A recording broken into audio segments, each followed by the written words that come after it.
உச்சநீதிமன்றம் என்ன சொல்லியிருக்கு?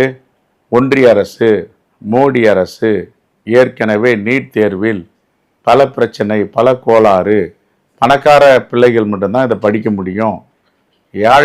ஏழை மாணவர்கள், மாணவிகள், கிராமப்புற மாணவிகள், அரசு பள்ளியில் படிக்கும் மாணவிகளுக்கு எட்டாக்கனியாக இருந்தது.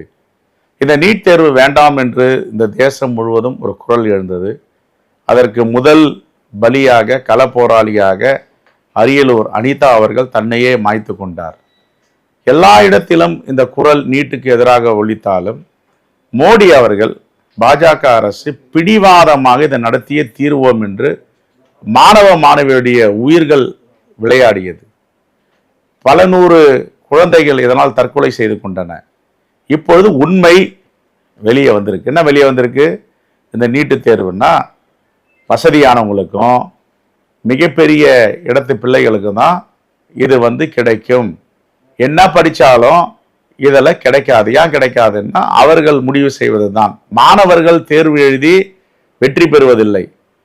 அந்த NTA நேஷனல் டெஸ்டிங் ஏஜென்சி என்று சொல்றார்களே, அந்த தேர்வு நடத்தும் அந்த முறை தவறானது என்பதை நாட்டு மக்கள் உணர்ந்திருக்கிறார்கள். எங்கள் தலைவர் ராகுல் காந்தி தொடர்ந்து இது வேண்டாம், இது ஏழை எளிய மக்களுக்கு எதிரானது என்ற குரல் கொடுத்து வருகிறார்.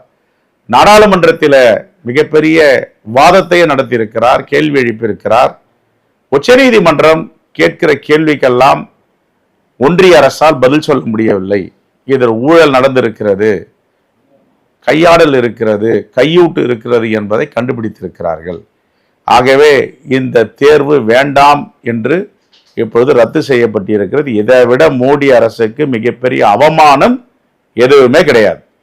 ஒன்றிய அரசுடைய தோல்வி, எப்படிப்பட்ட தோல்வி மேல் தோல்வியை சந்திக்கின்ற மோடி, மாணவிகள் அடுத்த தலைமுறைன்னு சொல்றோம், அடுத்த தலைமுறை உருவாவதற்கே வாய்ப்பு கொடுக்காமல் பணத்தை பெற்றுக்கொண்டு பணம் உள்ள பிள்ளைகளுக்கு மட்டும் மருத்துவம் படிக்க முடியும் என்ற சூழலை மோடி அரசு ஏற்படுத்தி இருக்கிறது. இந்த எதிரொலியாகத்தான் உச்சநீதிமன்றமும் மக்கள் மன்றத்தில் தலைவர் ராகுல் காந்தியும் இதற்கு ஒரு முடிவு கட்டியிருக்கிறார்கள். இந்த நீட் தேர்வு ரத்து என்பதை தமிழ்நாடு காங்கிரஸ் கமிட்டி வரவேற்கிறது. உச்சநீதிமன்ற தீர்ப்பை பாராட்டுகிறது.